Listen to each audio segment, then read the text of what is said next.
Yeah, g'day there.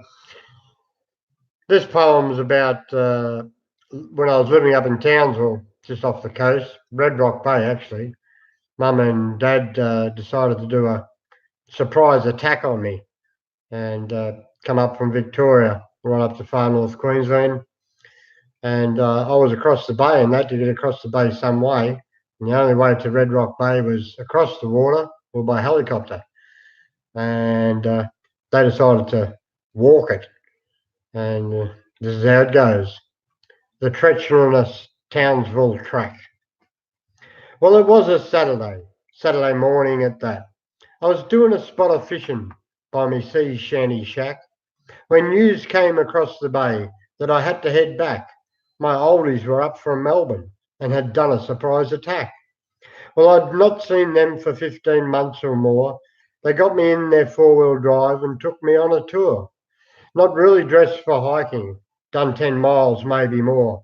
They smiled to see my shack as I welcomed them in the door. A glass or two of fruity wine, and I fixed a tuna salad. Then I read a poem or two and an old bush ballad. Well, I took them in my tinny to save them the long walk back over jagged oyster rocks and that snake-filled mozzie track. I dropped them in the mud flats and left them with a smile. I pointed through the mangroves and yelled, "There's no crocodiles."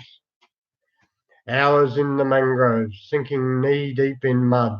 They came across a fishing camp, but their stories sounded crud. They were finally guided to their car by some young folk, but I was high and dry on the boat ramp, a real worried bloke. We finally met and had a beer.